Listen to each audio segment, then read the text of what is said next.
Voltar. Dando continuidade aqui, então, lembrando aqui, né, que a gente estava falando da Alsotec, das iniciativas que a gente tinha com algumas startups na nossa frente aí de trabalho, que é baseada em inovação aberta e em base de dados. A gente já conheceu aí a iniciativa da Big Green, a gente conheceu a Box Delivery, a gente conheceu a Hubcell. Agora eu queria chamar o Alan da PX para contar um pouquinho para vocês da iniciativa dele. Boa noite, gente. Obrigado pelo convite, Guida, Alsotec. Bom, eu sou um dos fundadores da PX. Vou contar um pouquinho da história. Primeiro, como que a gente começou, né? Como que eu passei por essa história até criar a PX. Bom, eu sempre sonhei em empreender. Eu acho que o bichinho do empreendedorismo pegou em mim desde novo. Então, eu comecei minha carreira na área de dados, né? A PX é uma empresa de Data Analytics. Eu comecei profissionalmente nessa área, me desenvolvi nessa área. E o que a gente via no passado, voltado para Data Analytics, era um custo muito elevado das empresas para conseguir construir uma área de dados consolidada e, de fato, gerar valor a partir desses indicadores. Isso, no passado, né, a gente já trabalhei em várias empresas, porque durante muitos anos fui consultor. Então, passei por empresas pequenas, empresas grandes. Isso, no passado, era comum a gente ver projetos de 12 meses, 1 ano e meio, para estruturar uma base de dados, para que o time de negócio, principalmente os decisores, pudessem tirar os indicadores para tomada de decisão. Isso sempre mexeu comigo, porque, no final das contas, era muito investimento que a empresa fazia, o time era grande, demorava muito para fazer a entrega, e, no final das contas, acontecia de mudar o escopo, né? Depois de 1 ano, você imagina, começou um projeto, depois de 1 ano, normalmente, aquele stakeholder, que é a pessoa responsável pelo projeto, às vezes nem estava mais na companhia.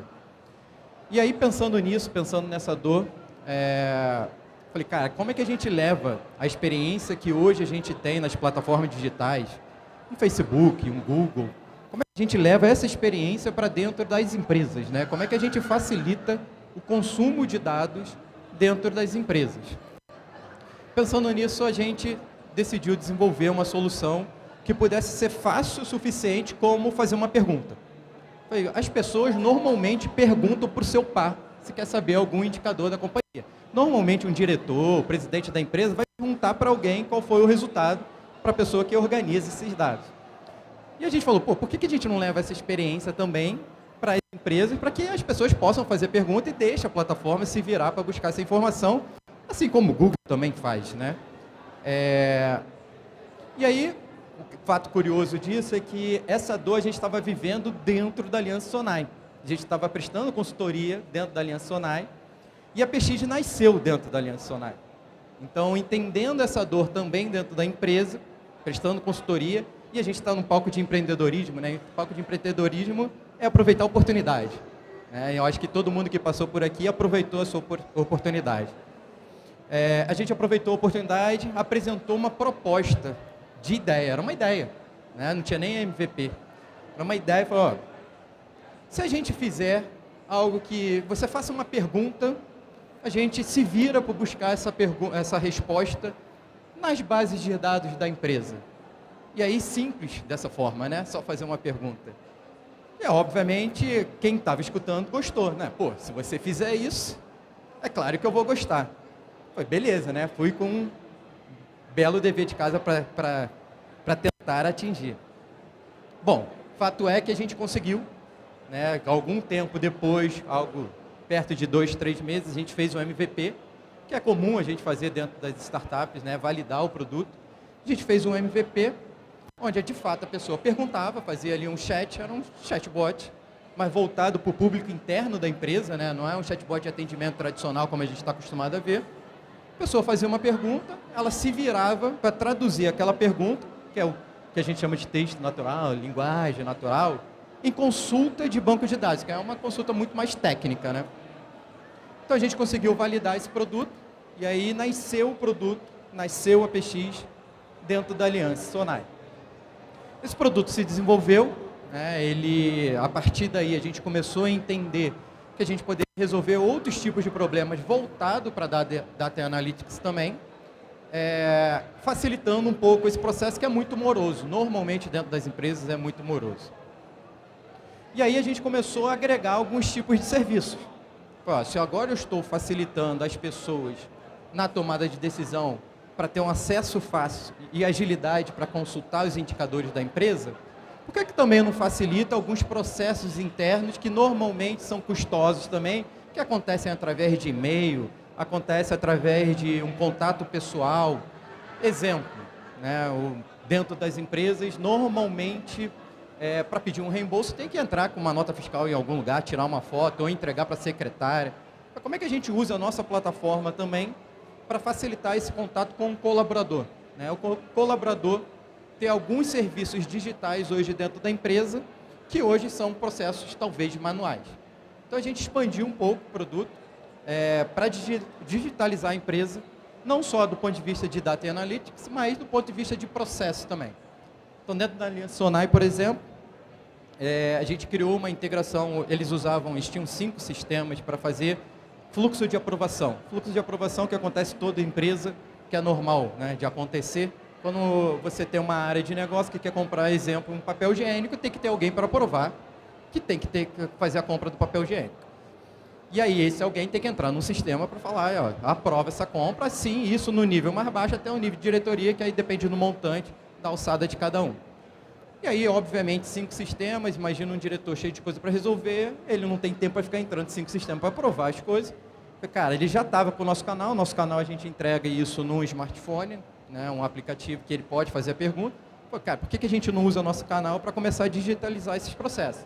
Então, na Alsotec, né, na Aliança Sonai, a gente digitalizou todo o processo de fluxo de aprovação, por exemplo. Hoje, toda a aprovação que acontece dentro da Aliança Sonai acontece por dentro da nossa plataforma e a gente integra com os sistemas transacionais que a gente chama.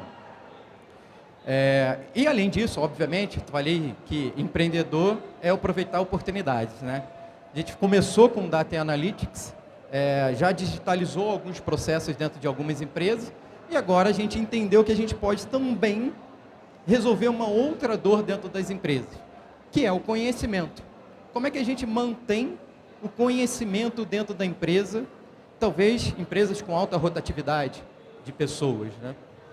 Então, isso para a empresa é muito importante, né? Como é que você faz a gestão do conhecimento e como é que você dissemina esse conhecimento para a sua companhia. Entendendo essa dor também, a gente é do mercado de Data Analytics, a gente conhece esse negócio, né? Conhece um pouco de inteligência artificial, porque é mal bem o que a gente faz também.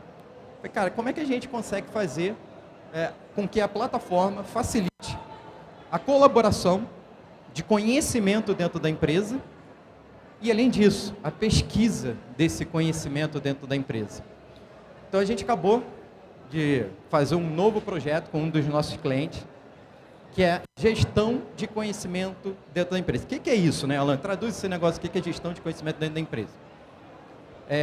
Imagina que toda empresa tem documentos, né, que ficam armazenados em algum lugar, em alguma rede, algum computador, ou digitalizado hoje em alguma nuvem, alguma cloud.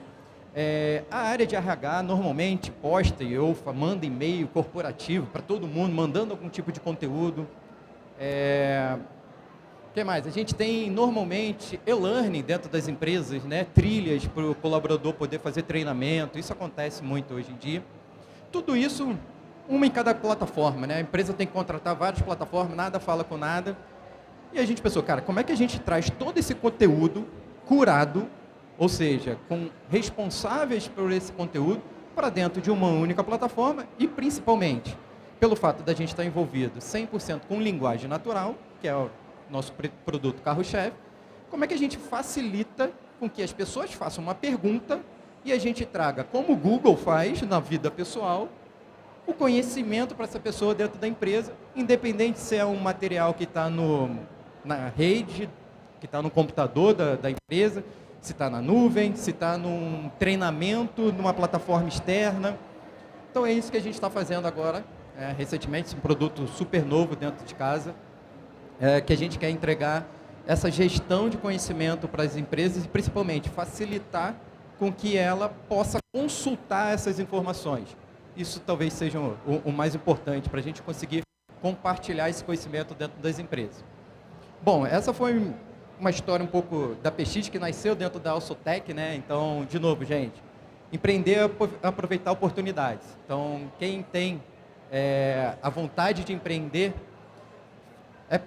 fique ligado, né? Porque a oportunidade às vezes pode estar aqui do teu lado e você tem que... Eu fiquei até curioso, queria até te responder quando você perguntou sobre metodologia. O Daniel respondeu brilhantemente, né? Eu ia responder de forma mais grosseira, não querendo ser grosso com você, mas sabe a metodologia Go Horse? Já ouviu falar nela? Essa metodologia que startup usa, cara. Vai! Tem que ir. Normalmente não tem muita metodologia, pelo menos assim, no início não existe, né? Depois a gente começa a se estruturar, daqui a pouco começa a vir time. E aí eu achei curioso essa pergunta, eu falei, cara, se eu fosse responder, eu ia responder, vai na marra, meu amigo. Vai tentando. Bom, essa é a PX. Alguém tem uma dúvida? Obrigado.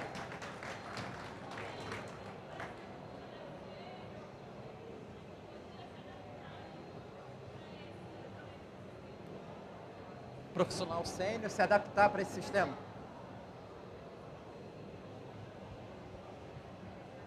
Acho que eu entendi.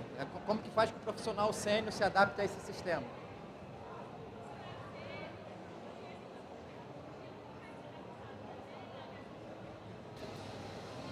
Como eles se adaptaram. Entendi. Como que os profissionais mais sênios se adaptaram a esse tipo de tecnologia, né? Eu vou te dizer que foi até mais fácil o profissional sênior. Porque o profissional sênior, normalmente, ele é demandado por outros profissionais que não são tão sênios assim para tirar dúvida o tempo inteiro, né? Ou fazer algum tipo de questionamento. Então, quando a gente compartilha o conhecimento, né, se esse conhecimento está dentro da empresa de fato e está de maneira fácil, pesquisável, para o profissional sênior, é um livramento. Assim, ó, você pesquisou? Você perguntou lá? Se você não perguntou, não precisa vir aqui a mim. Depois você vem. Aí tudo bem. Então, normalmente, o profissional sênior, ele abraça a ideia. Ele quer compartilhar, de fato, esse conhecimento. E aí, principalmente, assim, falando um pouco mais do produto, onde que ele nasceu, que o nosso produto se chama ANA, que é 100% voltado para Data e Analytics, aí é um nível mais CEO, diretoria, que normalmente esse público, ele não usava as plataformas tradicionais de Data e Analytics. Então, não sei se vocês já têm contato com esse tipo de plataforma, mas é normal um dashboard, que hoje se fala, né, dado, hoje todo mundo diz o jargão, que é petróleo. Né? A gente pode até conectar aqui com a Box, com a Hub. Imagina o que a Hub gera de dados, imagina o que a Box gera de dados. Inclusive, é um dos nossos desafios dentro da Aliança Sonai, organizar todos esses dados, integrar com eles, para entregar para a guida aqui no final, os indicadores já consolidados e a facilidade de consumir esses indicadores. Então, imagina para um diretor que não tem tempo para nada, está o tempo todo, às vezes, em reunião, ter que entrar na tela do computador, abrir um dashboard, ele não faz. Normalmente ele não faz. Ele quer a facilidade de estar no celular e fazer a pergunta para alguém. Então é isso que a gente está entregando no final. No final das contas, as pessoas mais sérias, diretoria, eles sempre compram essa ideia, porque é a facilidade que a gente está vendendo no final.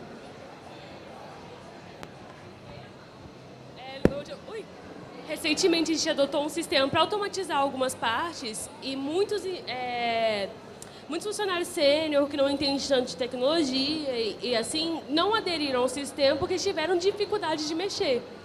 Então, sendo um sistema que tem uma facilidade de adesão, ajuda muito. Qual o seu nome? Desculpa. Amanda. Amanda, esse ponto é bem interessante, porque uma das coisas que a gente trabalha muito bem é a experiência. Tem que ser simples. E a gente vende isso. Tem que ser simples, como eu comentei aqui, né? Hoje em dia está todo mundo acostumado a mexer no Facebook, Instagram, todo mundo sabe mexer. Sabe fazer uma pergunta no... Então tem que ser simples assim. Se não for simples assim, não serve. Senão vai continuar fazendo do jeito que está fazendo. Então foi isso que de fato a gente fez. Então imagina você fazer uma pergunta para uma pessoa, que normalmente acontece dentro da empresa. Como que a gente leva de fato essa experiência? Então, de fato, é um chat que a pessoa faz uma pergunta. Faz a pergunta que você quiser. Eu não sei fazer pergunta. Não é possível, porque está no lugar errado, né? Vai embora. Não sei fazer uma pergunta. Então faça uma pergunta que ela vai te responder. Se ela não souber responder também, ela vai dizer que não sabe responder. Então tem que ser simples de fato dessa forma. Obrigado, gente. Obrigada. Depois a gente vai trazer mais perguntas para todo mundo também aqui de novo, tá? É só para dar continuidade. E eu vou dar o testemunho do uso. A Ana, na Aliança Sonai, ela se chama Yara, e eu sou o testemunho do uso da Yara. É muito fácil, é no celular. A gente aprova, a gente consulta, a gente pesquisa. Eu consigo entrar no meu celular agora e ver quantas pessoas estão dentro do shopping Manauara, em Manaus. A gente consegue ver quanto que os shoppings, cada loja está vendendo aqui num toque de celular por uma pergunta. É realmente revolucionário quando a gente começa a utilizar isso. E é o que ele falou, é muito fácil. É uma linguagem muito intuitiva. A gente joga a pergunta, a forma de consultar, de filtrar, muda a vida no dia a dia. E aí agora eu queria convidar o Eduardo, da Zux, para falar um pouquinho da história dele também e da Zux. E depois a gente vem aqui para conversar com os 5 ao mesmo tempo. Obrigado, Guida. Boa tarde, pessoal. Tudo bem? Eu vou contar um pouquinho, talvez, da história. Vou separar aqui também um pouquinho da minha história, na história da Zux e um pouquinho do que a gente endereça. Mas diferente dos meus colegas aqui que falaram um pouquinho antes, eu não sou o fundador da Zux. O Rafael, o fundador da Zux, ele hoje mora em Atlanta.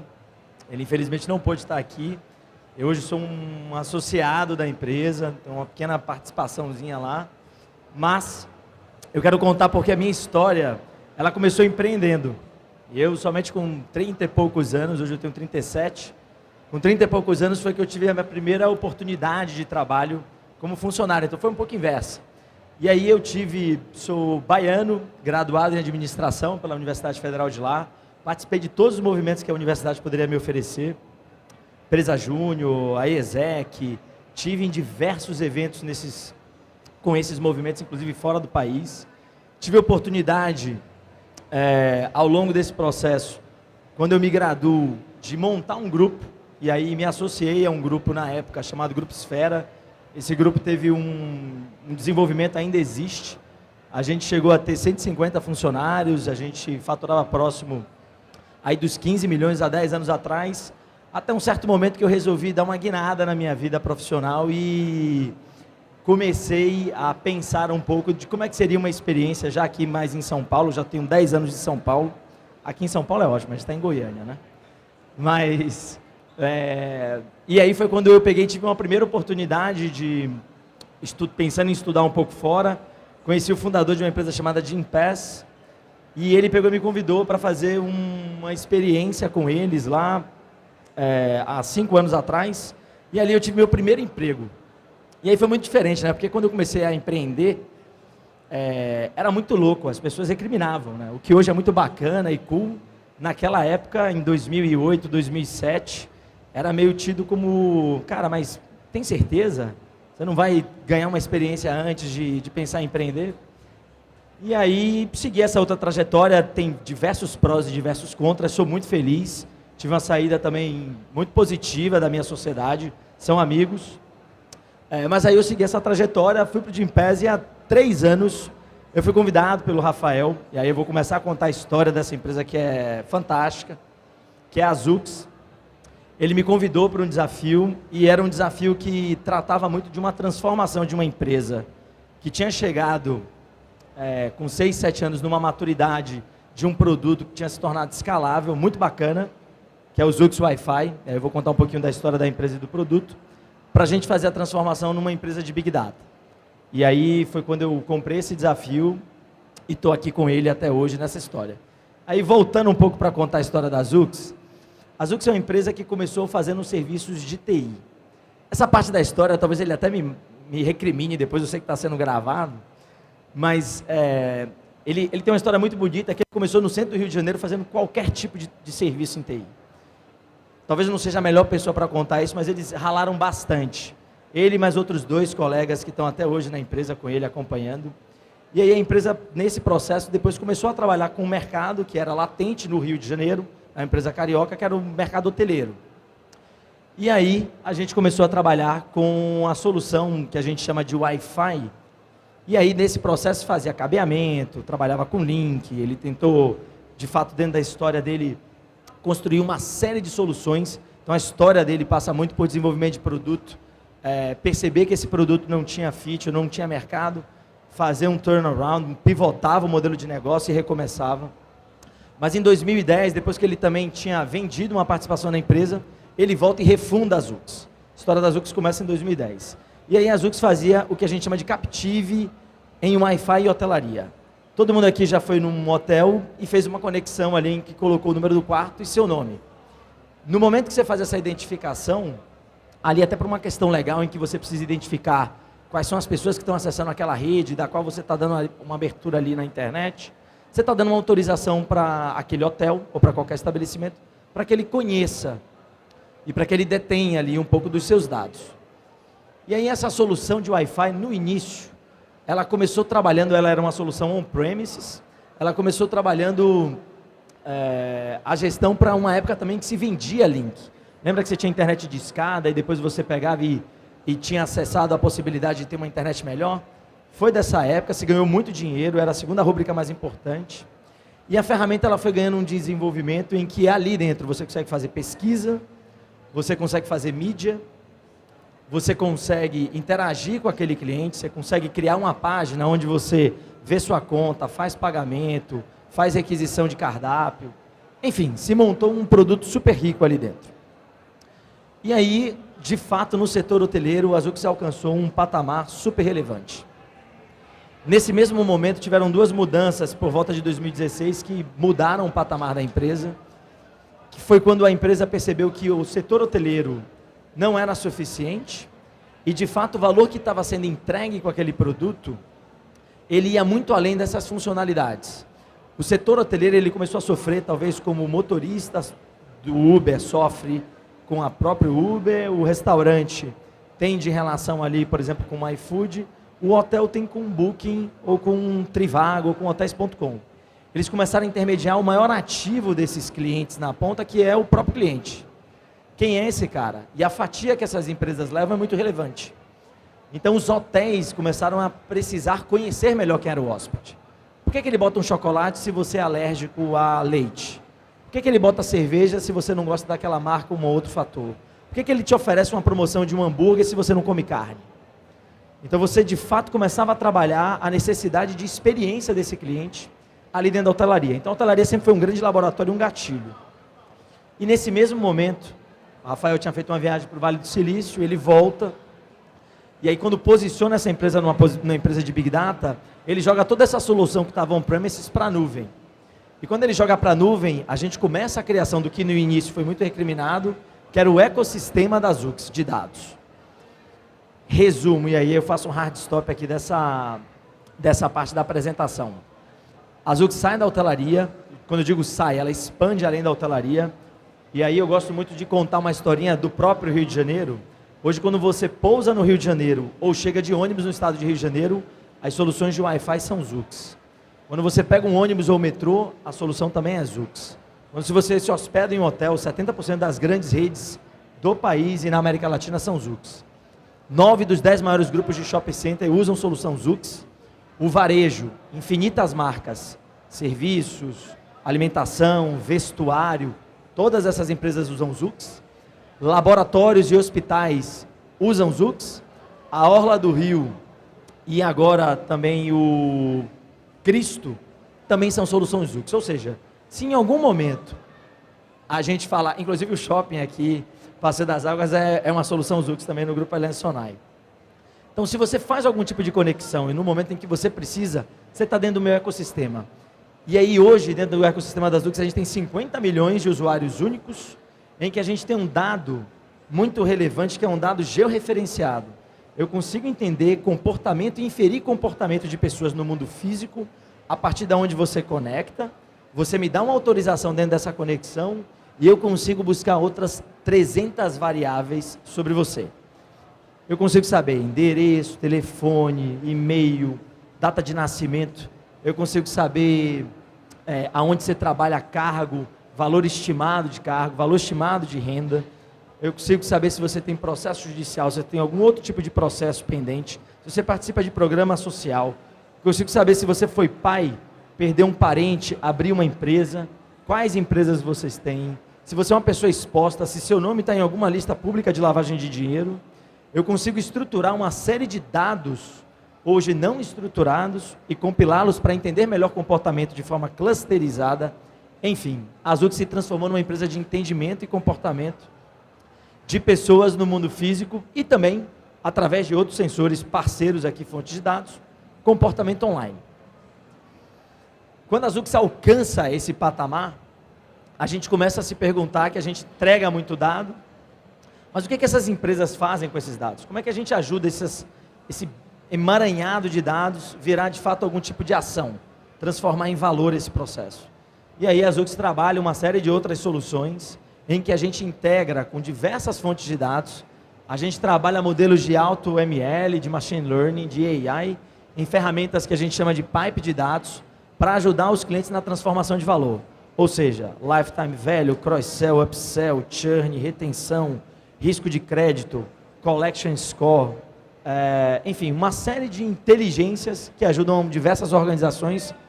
Em especial aqui eu estou falando de varejo, instituições financeiras, bancos e seguradoras, como core, para que a gente consiga entregar valor na ponta. Então a empresa passou por uma transformação, ela está hoje em 23 países, são mais de 10 mil pontos de contato, são mais de 30 milhões de conexões por mês que acontecem dentro da Zux, e ajudando a transformar valor aí em 5 continentes.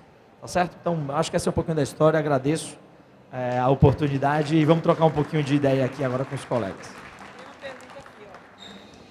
Eu tô com medo de você, tá? Conta um pouco da segurança desses dados pra gente, por favor. Essa é uma pergunta que eu, como trabalho na área de negócios, eu ouço diariamente. Esse debate da LGPD e a proteção de dados é um tema que eu acho que vale para todos nós aqui, para qualquer uma das organizações. E a Zux tem muito cuidado com isso.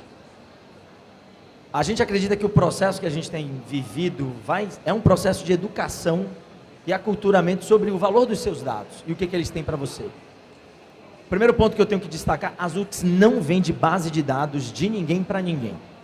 Em hipótese nenhuma. Quando eu falo que eu faço qualificação de 300 dados, de 300 variáveis de um CPF, eu me posiciono muito como um trivago dos dados. A legitimidade, a autorização para que você faça a qualificação de um CPF está, de fato, a quem pede ou a quem solicita. Então, se eu fizer uma qualificação para a ALSO é responsável por ter aquele processo de qualificação e eu, dentro desse fluxo, posso me posicionar tanto como um controlador e como um operador. No Wi-Fi, eu sou um controlador do dado. Então, se uma pessoa passou na ALSO, depois ela foi no McDonald's, eu não digo que ela teve na ALSO. Eu posso dizer, quando ela vai no McDonald's também, ela dá aqueles opt-ins, política de privacidade, termo de uso e possibilidade de comunicação, a gente tem como se fosse uma rede social, um cadastro positivo, onde a gente pode te descadastrar de todas essas bases, ou inclusive cuidar da gestão desses dados. Então, a gente é super responsável em relação a isso. A gente responde legalmente por isso. E a ideia é que isso te gere benefícios. Hoje a lei, ela trava muito você pegar e fazer qualificação muito para qualquer tipo de atividade que represente comunicação, venda, ativação nesse sentido. Mas, por exemplo, para validação da política de crédito no país, eu posso entender muitos dados a seu respeito, para pegar e entender melhor o seu perfil, para saber se eu te ofereço ou não um crédito, ou o que é que eu posso te oferecer. Então, acho que a gente está vivendo um momento em que houve muito controle, até no Brasil, inclusive comparado à Europa e aos Estados Unidos, se discute ser um controle excessivo, mas eu acho que necessário até certo ponto. E num outro ponto, de fato, um controle também do que não tinha nada, que era solto, era aberto, você era completamente impactado sobre o que é que você faz com esse dado. Então, a gente não trabalha, inclusive, para política, isso é super importante para governos, nunca trabalhamos, isso está numa política da empresa, inclusive aprovada por conselho. A gente trabalha esse tipo de entendimento para ajudar essas organizações numa oferta, sempre pensando em 3 pilares, né? Uma melhor oferta de serviço e experiência, uma ajuda no aumento de receita, numa redução de riscos e custos. A ideia é entender que aonde você dá essa autorização, e são diversas, não sei se todo mundo deve estar percebendo agora que está um boom de cookies, você tendo que autorizar a todo momento, esse tipo de tecnologia vai acabar. Cookie está com seus dias contados, então está uma guerra final por essa disputa de dados. É cada vez mais difícil, existem sensores proprietários, mas a ideia é que você entenda o que você está compartilhando, para quem você está compartilhando e qual é o retorno que você vai ter com isso. Parabéns pelas exposições, ficaram bem claras. E eu também fui me questionando, assim, com relação à interdisciplinariedade, né? Porque você falou em cluster, aí eu já vi, nossa, análise de cluster, dá para fazer agrupamentos. Total. Tanto com a geografia quantitativa. Então, eu queria saber quais são as outras possibilidades para conciliar, talvez, com as universidades públicas na área de pesquisa, talvez curso de marketing, seria nesse sentido. A Bia aqui também quer fazer uma pergunta, já responde o pacote. Bom, sobre essa base de dados, né, com as informações dos usuários, se por um acaso for hackeada, vocês têm algum sistema emergencial para combater, para não ser hackeado esses dados pessoais dos usuários? Eu talvez não seja a melhor pessoa para te responder tecnicamente como funciona a segurança da nossa arquitetura e infraestrutura, mas eu posso lhe dizer que ela está toda na nuvem e ela é toda AWS. Então, as soluções são Redshift, S3, então há uma preocupação enorme sobre esse dado, por onde ele transita, como acontece. Eu acho que é um destaque positivo. A gente responde à legislação de 3 locais, Brasil, Estados Unidos, a GDPR e a legislação europeia. Então, a gente é super regulado nesse aspecto. Então, há uma preocupação legítima para a existência, inclusive, da própria empresa. Se a gente não cuidar disso, ou tiver qualquer imagem associada a um vazamento, a gente pode estar, inclusive, cogitando não existir no dia seguinte. Então, essa é uma preocupação legítima. Agora, se você me perguntar os grandes birôs do país, grandes organizações, inclusive, que vocês conhecem, hackeamento acontece. O importante é entender a quantidade de políticas de segurança, de investimento que se faz. A gente faz muito teste de estresse, de invasão. A gente faz muito, inclusive, processamento para os próprios colaboradores em relação a treinamento. Eles se previnam ao que pode ser uma porta de acesso a uma rede da própria empresa. Então, até hoje, a gente não teve nenhuma notícia associada por falha da própria empresa que tenha representado uma brecha em relação aos dados aqui que a Zux detém. Sobre a parceria com as universidades, aí eu cheguei a conversar com algumas, mas eu tive uma oportunidade muito bacana com a FGV. Até porque a FGV faz levantamento de estudos. E na época era para fazer um estudo setorizado para o setor de farmácias. Farmaco. Ele consegue fazer um comparativo, de fato, de um mesmo produto, o valor, a diferença de valor que você tem numa precificação ali, de fato, georreferenciada. Por que uma farmácia cobra, sei lá, R$5 no Tilenol, a outra cobra 7, e como é que isso representa um impacto no consumo, na demanda. Então, o que eu acho que é bacana, a gente conseguiu estruturar todos os dados censitários, demográficos, que estão disponíveis no censo, a gente pegou e georreferenciou eles. Então, esses dados estruturados, também de todas as empresas do país, são dados que a gente utiliza para a construção dos modelos, acoplado a variáveis que a gente coleta dos clientes, das empresas. Então, uma empresa, ela, por exemplo, tem um dado ali específico seu, que está no CRM, eu entendo um pouco do seu comportamento, atrelo ele de forma georreferenciada, com informações de gastos de consumo, gastos de saúde. Enfim, a gente fez uma série de projeções atreladas a isso, algo que a gente pode depois discutir, te apresentar, para entender qual é o valor desse dado. E a partir daí, a gente combinando esses dados, é que a gente pega e leva valor para as dores que a gente identifica de clientes, que são dores variadas. Então, entendendo isso, essa combinação é que a gente consegue levar algum tipo de indicação para desenvolvimento de respostas ou soluções. Mas estamos abertos, tá? Super. Você comentou que vocês estão em 23 países, eu acho. 23 países. Qual proporção hoje, se é Brasil versus fora, assim, se for... Em número de clientes, seguramente o Brasil é maior. Em número de pontos, aí eu estou falando, agora pensando no Wi-Fi, em Access Points, a gente tem a segunda maior rede de hotéis dos Estados Unidos, que eu acho que é a segunda maior do mundo também, que é a rede Choice. Só perde para a Marriott, que tem 7.000 hotéis. A Choice tem 5.000 hotéis. A maior rede do Brasil, na América Latina, é a rede Accor. Tem 320 hotéis. Entendeu um pouco de dimensão. Então, a distribuição de APs ela ainda é maior no Brasil, mas está muito distribuída entre as Américas. E um pouco também na Europa, e aí pontualmente Oriente Médio e Norte da África. Em número de conexões, aí a gente tem um balanço um pouco melhor. O metrô de Nova York é um cliente Zux. Lá a gente tem 1 milhão de conexões mês, então é super relevante. É um local que tem uma predisposição para o tipo de consumo, você tem uma qualidade do sinal que é ofertado, então se consome num lugar onde você tem dificuldade por causa de banda, entre outros fatores. Então essa distribuição, ela existe, mas Brasil ainda representa a grande parte. Então a gente tem alguns clientes, tipo Burger King, América Latina inteira, Rede Accor, América Latina, vários hotéis, vários aeroportos no Caribe, aeroportos de Portugal, todos os aeroportos de Portugal, se você conecta lá, a cidade de Barcelona, o Wi-Fi aberto da cidade é uma solução Zux por trás. Então existem vários canais, Algar, Oi, Embratel, Claro, quando você vê lá esses nomes Wi-Fi, por trás está rodando uma solução Zux. E aí entra no nosso ecossistema, a gente não vende base de ninguém para ninguém, mas isso permite com que a gente vá entendendo o comportamento dessas pessoas. Seria isso. Tá bom? Obrigado, pessoal.